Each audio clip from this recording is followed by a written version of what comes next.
Ministerio Casa de Vida presenta Tiempos de Vivir con los pastores Enrique y Aida de Carazo. Somos un ministerio de fe. Hola, ¿qué tal amigos y amigas? Le damos a usted la más cordial bienvenida a este programa Tiempos de Vivir.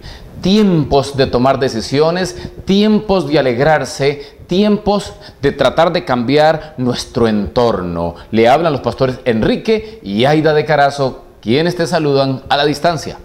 Quiero bendecirte, quiero saludarte y darte un abrazo a la distancia. Quiero decirte que hoy el Señor tiene algo maravilloso para tu vida. Mira este programa porque Dios tiene una bendición. El tema que vamos a tocar hoy va a estar tremendo, que va a restaurar, va a bendecir tu espíritu, va a levantar tu alma, va a levantar tu persona, tu estima, pero no te quites de la pantalla del televisor porque el Señor trae gran bendición para ti.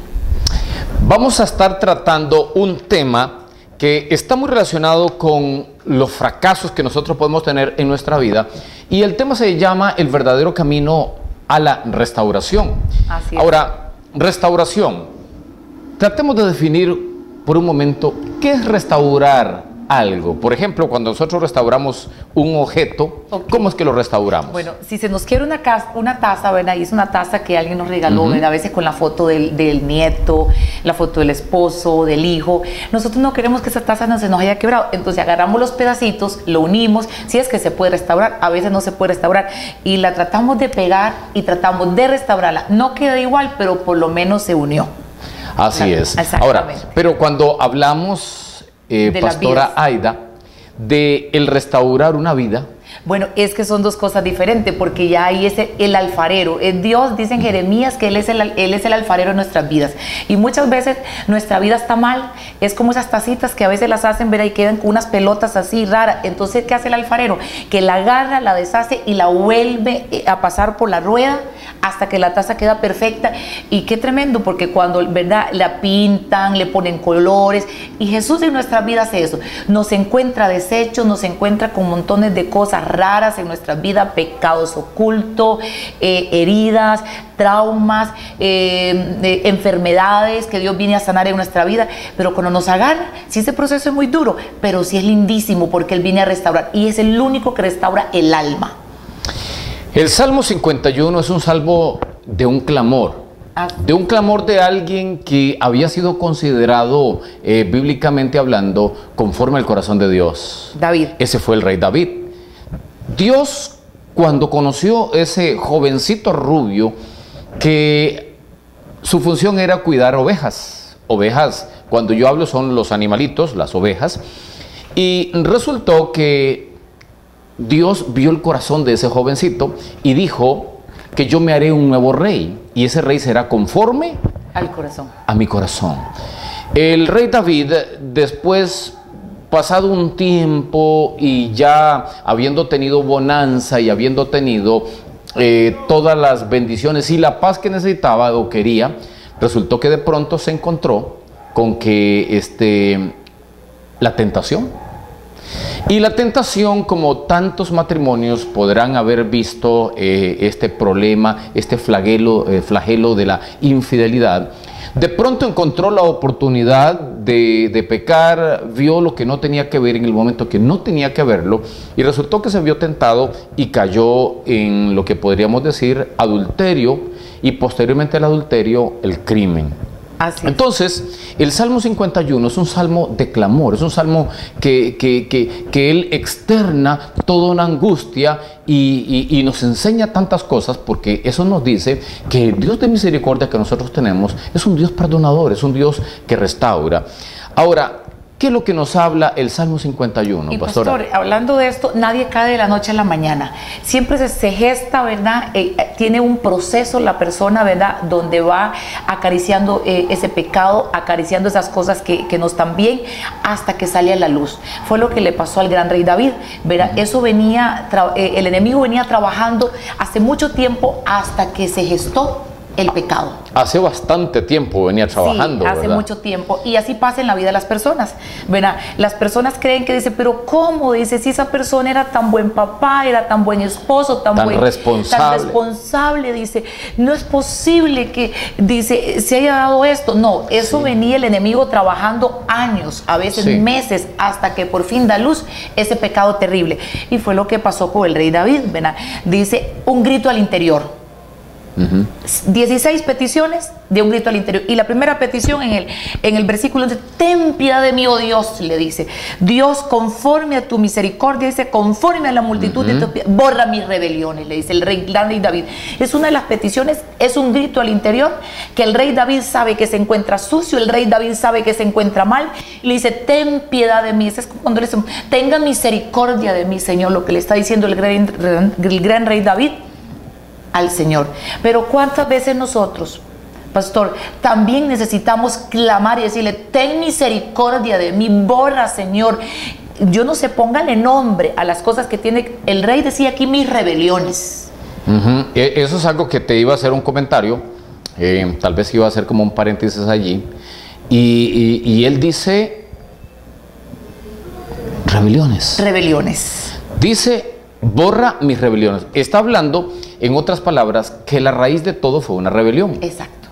O sea, porque casualmente ayer yo comentábamos este asunto de que el pecado no es una cosa que no sucede de la noche a la mañana, sino que es algo que te viene de repente.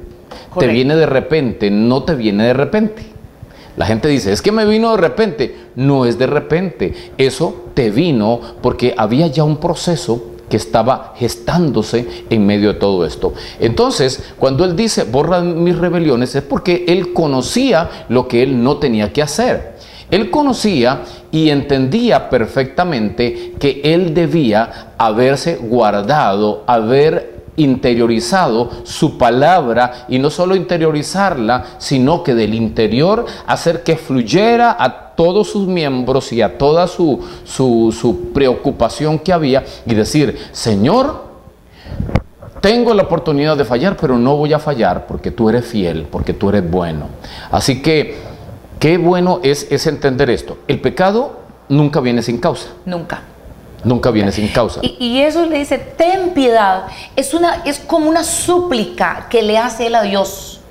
Cuando nosotros vamos a suplicarle a alguien y le decimos, pero por favor, no sea malito, ayúdeme con eso. Es una súplica, pero él está suplicando al Todopoderoso, ten piedad de mí, borra. Yo me imagino, ¿verdad?, que en el cielo hay un gran borrador así grandísimo, cuando nosotros pecamos y Jesús agarra ese borrador y empieza a borrar el pecado de incredulidad, el pecado de infidelidad, el pecado de mentira, y empieza a borrar uno por uno. A medida que nos arrepentimos, el borrador del cielo, que es la sangre del Cordero, empieza a borrar. Así es. Interesante esto. Entonces, hay dos cosas que acabamos de captar aquí en este Salmo 51, que dice nuevamente, ten piedad. Entonces, cuando él nos dice, ten piedad, es porque sabe que Dios es rico en piedad. Ahora, segundo, dice, borra mis rebeliones. Tiene piedad y también tiene misericordia para borrar nuestras rebeliones. Porque el pecado no es otra cosa más que la rebelión. Pero la gente dice, no le gusta mucho el término pecado porque lo ve como muy ambiguo, lo ve como muy religioso. Pero la palabra pecado lo que significa es transgresión de una ley, es transgresión de un mandato. Cuando nosotros hay un alto en una calle y yo transgredo ese alto, que es una ley de tránsito, y yo me lo brinco, ¿y qué es lo que pasa? Tenemos una multa, puedes ir preso, bueno, pasan muchas cosas. Bueno, lo más probable es que venga un carro a mucha velocidad y me dé por la puerta y salgamos heridos, ¿verdad? Como lo que sucedió con el tren. ¿Qué pasó? El autobús de la línea de Alajuelita, que se saltó la señal que venía el tren pitando, y él creyó que le iba a dar tiempo y no le dio tiempo, y el tren lo atropelló por la mitad y salieron muchas personas heridas. Si por misericordia salís bien, una gran multa, o también muchos van a la cárcel. Pero a lo que yo quiero llegar con esto, en realidad, que el tema central de esto, es con respecto a la piedad, con respecto a las rebeliones y con respecto a las transgresiones de un principio. Cuando Dios nos dice a nosotros que no hagamos algo, lo que nos está diciendo es: no te dañes a ti mismo. Eso es la ley, eso significa la ley. Ahora, más cosas nos enseñan este salmo. Me gusta también, ¿verdad? El versículo 2. Lave más y más de mi maldad, y dice, y limpia mis pecados. Qué bonito esto, porque cuando nosotros hablamos de lavar es porque algo está sucio. Las amas de casa acostumbramos, vamos a lavar la casa, vamos a lavar la ropa, vamos a lavar esto, es porque está sucio. Entonces, aquí el salmista sabía que él estaba sucio interiormente, sabía que había muchas cosas que Dios tenía que quitar. No solo, ¿verdad?, era el adulterio. El salmista también tuvo maldad cuando mandó a matar, ¿verdad?, a la mujer de Urías Eteo.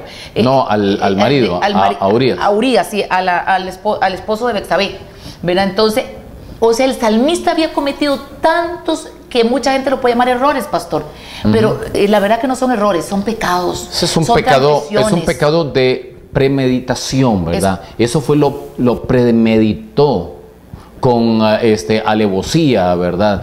Entonces, él era prácticamente, conforme a la ley de los judíos, era digno de muerte. Él tenía que ser muerto por lapidación.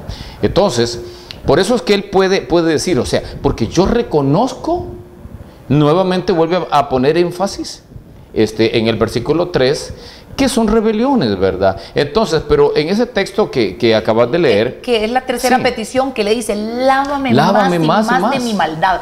Había maldad en el corazón de él, había iniquidad, y la iniquidad es la maldad. Sí. Qué terrible esto, ¿verdad? Cuando muchas veces una persona, usted la ve, pero está maquinando maldad para hacer daño, para ver cómo destruye, en vez de construir, destruir. Pero Dios nos ha llamado a nosotros a construir, Dios nos ha llamado a edificar, Dios nos ha llamado a plantar lo bueno y a desarraigar lo malo. Pero qué triste es que muchos estimados oyentes ahí están maquinando maldad para hacer daño, pastor. Así es, maquina maldad. Maquina maldad. Maquina maldad. Y es que es tremendo, porque la maldad no es algo que te va a venir cuando lo espera, no, cuando menos lo espera, porque David tenía que haber salido a la guerra, él tenía que haber estado trabajando, tenía que haber estado con su mente ocupada, pero ¿qué fue lo que pasó? Él no fue a la guerra y lo que hizo fue se quedó en el balcón de su casa, y no sé cómo serían los baños en ese tiempo, pero resultó que él salió al balcón, supongo yo que su palacio era de 2 pisos, 3 pisos, y él miró a la distancia una mujer, posiblemente cerca de su casa, que daba hacia el patio, y miró una mujer bañándose completamente desnuda en el patio. Pues no sé cómo sería, no sé cómo sería eso. Probablemente tuviera alguna tinaja, y con la tinaja ella completamente al natural, ¿verdad? Haciendo exhibición allí. Y resultó que David logra caer en esa tentación, ¿verdad? Porque estaba ocioso. La mente nuestra no puede estar ociosa. Si nosotros nos quedamos en la casa desocupados allí con el internet, déjeme decirle que nosotros vamos a tener serios problemas, ¿verdad? Porque vamos a ver lo que no tenemos que ver. Así es. No, y esto es impresionante, porque el rey David no tenía que estar en palacio, el pueblo estaba en guerra. El rey David por lo menos tenía que estar dirigiendo, supervisando a su ejército. ¿Sí? Pero el gran rey David, tranquilo, ¿verdad? Como era el rey David, se quedó en la casa, me imagino, ¿verdad? Con su taza de café, con sus buenas empanaditas. No tenía, su mente estaba pensando en lo que no era correcto. Ahora, el cuarto punto que nosotros tenemos acá nos habla precisamente de algo sumamente interesante. Nos habla, lávame, límpiame de mi pecado. Límpiame de mi pecado. Límpiame. Y es lo que dice el versículo 3, porque reconozco mis rebeliones. Tremendo está esto. Pero, ¿sabe? Este tema está buenísimo. Vamos a hacer una breve pausa y ya volvemos con todos ustedes.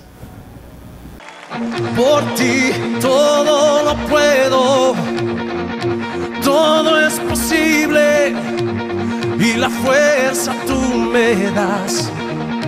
Nada es imposible, por ti los ojos se abren, cadenas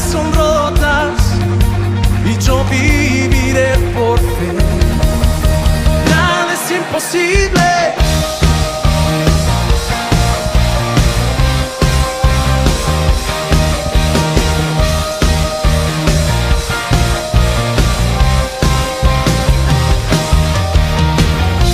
No viviré por lo que veo. Sí, sí. No viviré por lo que siento. Yo sé que aquí conmigo estás. Yo sé que tú eres grande, Dios. Por ti todo lo puedo, todo es posible y la fuerza tú me das. Nada es imposible, por ti tus ojos se abren, cadenas son rotas y yo viviré por fe. Nada es imposible.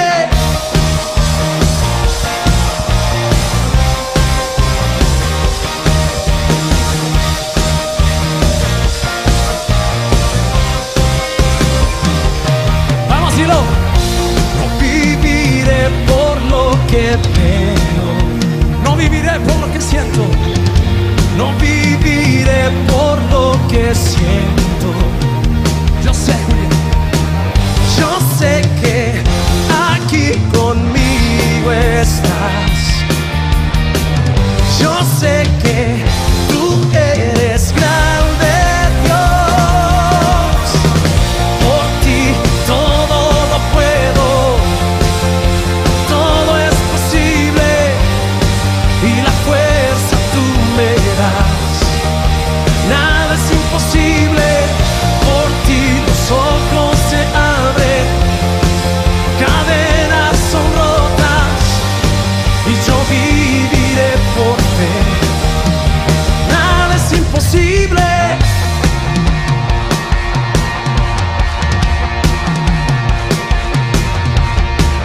Creo en ti, creo en ti, creo en ti, creo en ti, Cristo. Creo en ti, creo en ti, creo en ti, creo en ti, Cristo. Vamos. Creo en ti, creo en ti, creo en ti, creo en ti, Cristo. Creo en ti, creo en ti. Vamos, dilo. Creo en ti.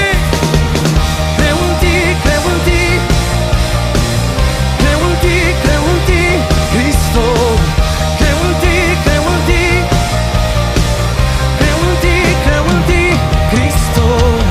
Por ti todo lo puedo, todo es posible y la fuerza tú me das.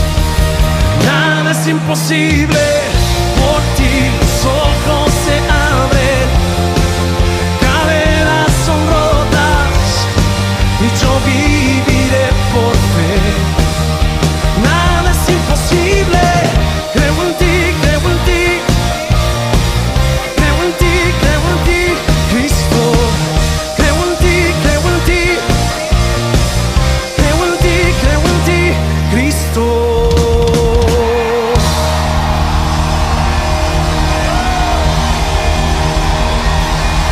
Sí. Vamos, exáltalo.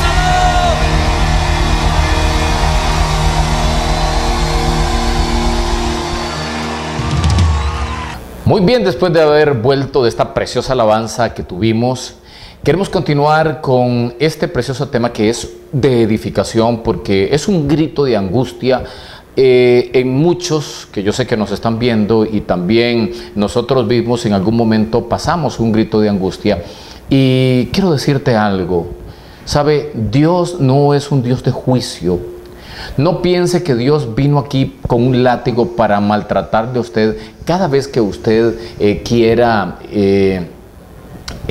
cada vez que usted falle. No, no. Dios es Dios de misericordia, Dios es Dios de bondad, y todo el que a Él viene, Él dice: yo no le voy a echar fuera.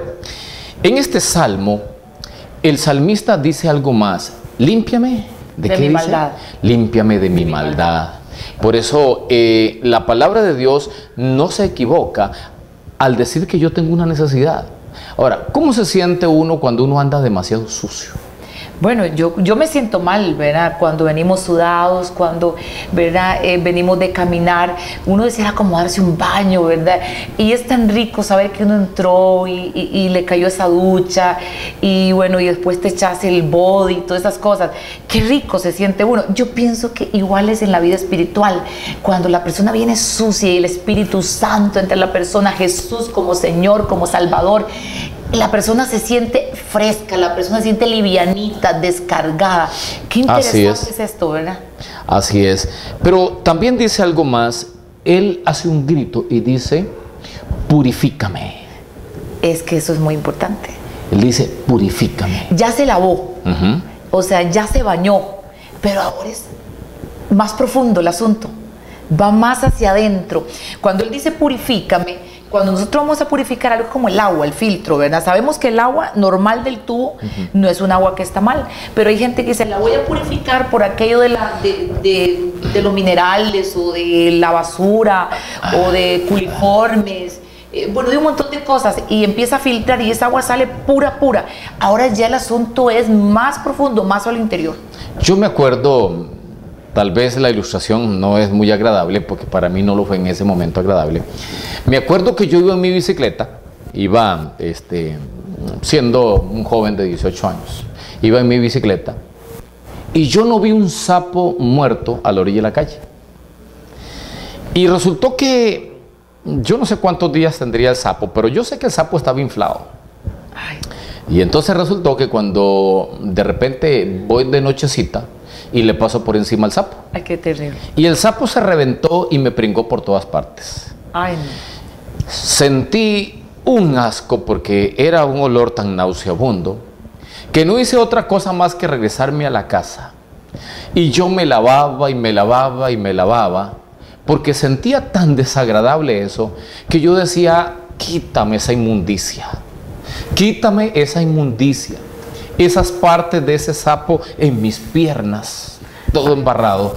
Fue difícil. Todavía cuando me acuerdo, yo siento esa putrefacción, ¿verdad? De ese animal. Fue algo traumático que hasta el momento me hace sentir ganas de arrugar mi cara, ¿verdad? Pero eso es lo que decía el salmista. Dice, purifícame. Purifícame. Él estaba desesperado. En el versículo 7 dice, purifícame con esopo y seré, dice, y seré como limpio, lávame y seré más blanco que la nieve. Qué maravilla, porque cuando nosotras las amas de casa regularmente, ¿verdad? Tendemos a ordenar toda la casa, y una de las cosas que nos gusta que esté limpio es el baño. Y el hisopo casualmente es, ¿verdad?, para ayudarnos, esa cosa que metemos allá a lo profundo y le damos para lavar y le echamos quitamancha y le echamos un montón de cosas porque nos gusta que el servicio esté limpio. Voy a poner esta ilustración, pero así, o el baño. Yo me imagino al Espíritu Santo entrando ahí profundo, yo digo, voy a ponerle, no sé si el quitamancha, que es la sangre de Cristo, el cloro, no sé qué más puede ser, el Espíritu Santo, limpiando profundamente el alma de la persona, porque el salmista clamaba, límpiame, él clamaba, purifícame. él se sentía sucio. Con hisopo, si es posible, le decía. Él sentía, supongo yo, que tal vez había sentido que como que había caído de la gracia de Dios. Ahora, ¿cómo nos sentiríamos nosotros si sabemos que fallamos contra nuestro papá o nuestra mamá y que nunca más nos va a perdonar? Bueno, si yo me ubico cuando yo era niño a un adulto, ¿cuánto le golpea la decisión que el padre tome con respecto a ellos? Ok, nos enseña algo más. En el versículo 8 nos dice que nos haga entender el gozo de la salvación. Yo supongo que tal vez él dice que le haga entender el gozo, posiblemente porque el salmista, él sentía como que Dios definitivamente estaba enojado, ¿verdad? Y entonces él no quería como acercarse confiadamente delante de Dios. Entonces él dice, hazme oír gozo y alegría, y se recrearán los huesos que has abatido. Bueno, tal vez David lo que quería decir aquí es que David se sentía tan culpable, se sentía tan desanimado, se sentía tan molesto con él mismo por haber fallado a su Dios, al que lo había sacado, al que lo había puesto como rey.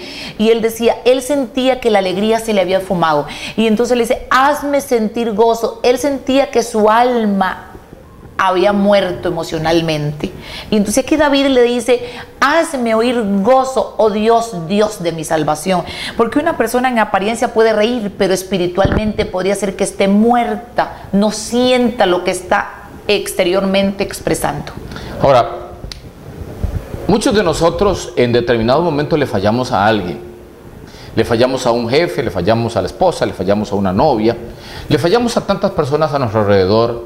Pero cuando nosotros apreciamos a esa persona y amamos a esa persona y sentimos que la persona está enojada con nosotros, nos ponemos a pensar, ¿podría acercarme?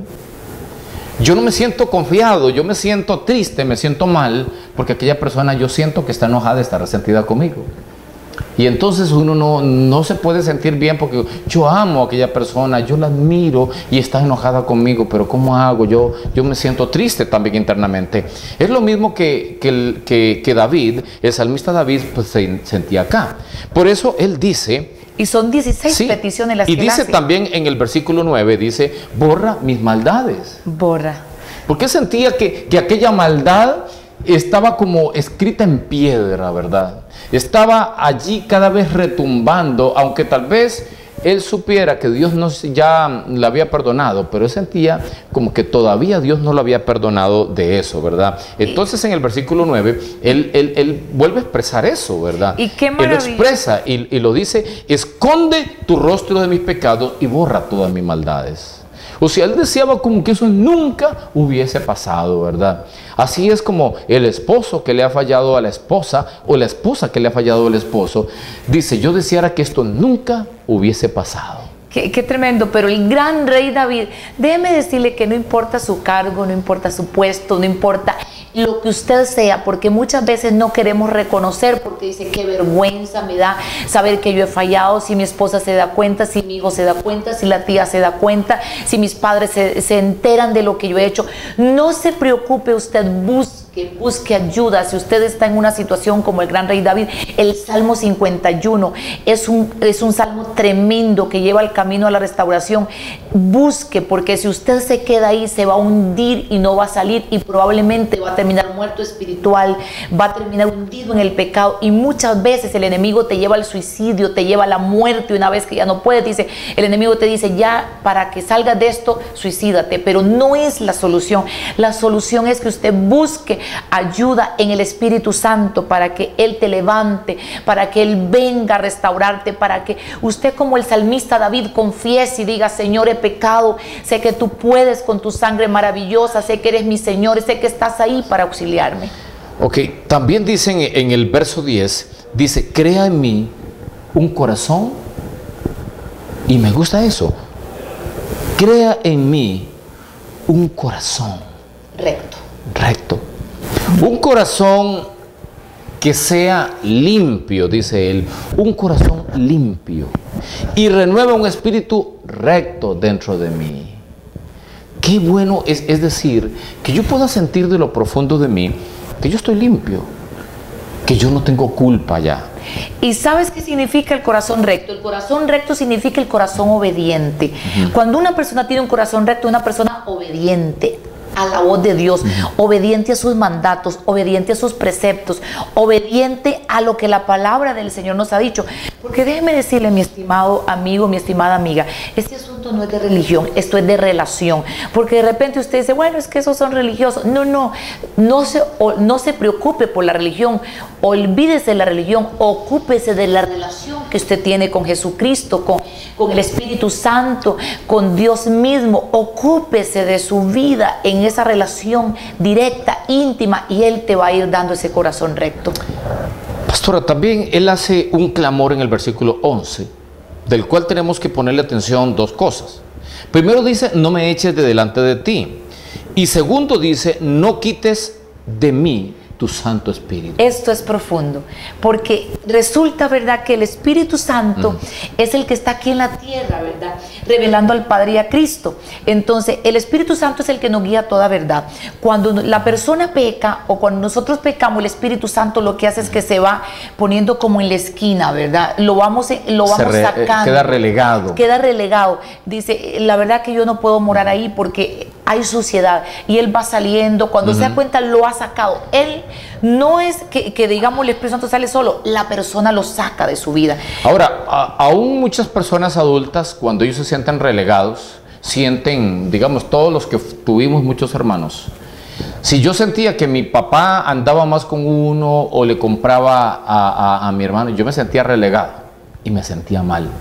Entonces, David, por su culpa, él podía sentir que Dios lo había relegado a un segundo plano. Entonces, él dice, no me eches de delante de ti y no quites de mí tu Santo Espíritu. O sea, le está suplicando al Rey de Reyes, al Señor del universo, al dueño de todo, como dicen los chiquillos, ¿verdad? Al papá dicen los chiquillos de los tomates, esos son los adolescentes, ¿verdad? Hablando en el lenguaje común. Entonces le está hablando al gran Señor de señores. No me eches de mí, no quites tu Santo Espíritu. Es una súplica, y yo pienso que todos debemos de suplicar. Yo siempre le suplico al Señor, nunca permita que tu Santo Espíritu se vaya de mí. El día que el Santo Espíritu se va de nosotros, somos personas perdidas. Ahora, el versículo 12 dice, vuélveme el gozo de tu salvación. Impresionante. Vuélveme el gozo de su salvación. ¿Por qué vuélveme el gozo? Porque él había perdido ya está la esperanza. Él dice, es que la falta que yo he cometido es tan grave, el pecado que yo cometí, si utilizamos ese término, ¿podrá Dios perdonarme? Entonces él le dice, vuélveme el gozo de tu salvación, porque yo siento que yo perdí la salvación, ¿sabe? Y espíritu noble me sustente. O sea, que yo puedo sentir que en mi humildad yo puedo reconocer y entender que Dios, el infinito Rey de Reyes, Señor de Señores, me ha perdonado y me ha dado una esperanza de vida. Ahora, y entonces, él, para ir más o menos dándole forma a esta primera parte de esta enseñanza, porque es muy larga, y más adelante podemos ver que estas enseñanzas no solamente nos enseñan cómo el salmista hizo un grito de angustia, sino que también él clamó. Y entonces dice en el versículo 13, entonces enseñaré a los transgresores tus caminos y los pecadores se convertirán. Pero una vez que él se ha arrepentido, una vez que ha reconocido, una vez que ha clamado, una vez que ha pedido misericordia, una vez que le ha hecho ten piedad, puede predicar. Entonces puedo decirle a los pecadores, mira, yo sé que has fallado, pero yo lo experimenté y Dios también puede perdonarte a ti. Amigo y amiga que nos está viendo, sabe, Dios quiere perdonarte. Esa culpa de esa cosa, de eso que usted hizo horrible, Dios quiere perdonarte, Dios quiere darte esperanza. Pero ¿por qué no le entregas tu corazón a Cristo? ¿Por qué no tomas decisiones? Dile, Señor, yo te pido que entres en mi corazón y que por esa sangre que derramaste en la cruz, borra todas mis rebeliones, borra todos mis pecados, esa cosa horrible que yo hice, ese error horrible, perdóname, yo quiero sentir el gozo de tu salvación, pastora. Así es.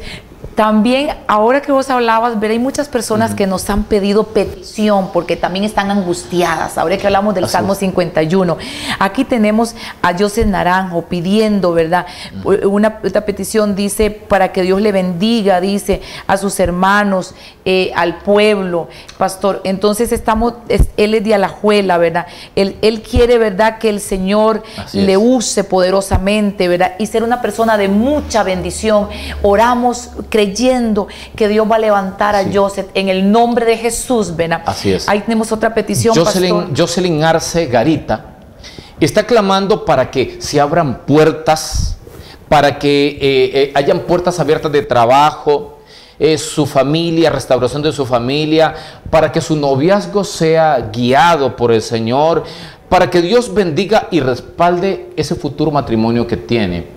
También quiero poner en petición de un joven llamado Marcos Núñez, que está con problemas de alcoholismo, jovencito en el colegio, y ya tiene ese problema.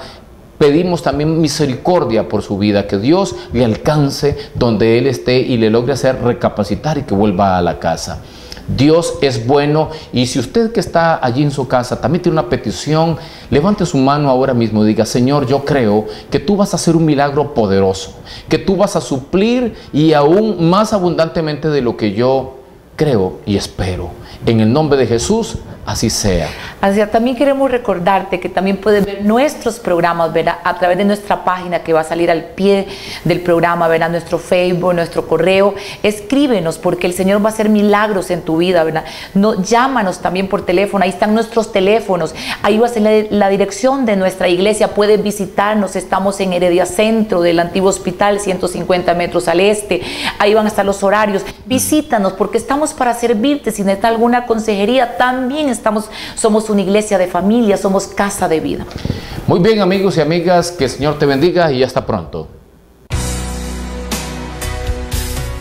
Iglesia Casa de Vida es un ministerio cristiano, transformador por la predicación de la palabra de Dios, para que todos conozcan que Jesucristo es la esperanza viviente. Nuestros ministerios: Mujeres de Conquista, Jóvenes para Cristo, Hombres de Visión. Para consejerías y conocer más, búscanos en www.csvida.org o a través de las redes sociales. Estamos ubicados en Heredia Centro del antiguo Hospital de Heredia, 150 metros este. Casa de Vida, descubre la esperanza de vivir.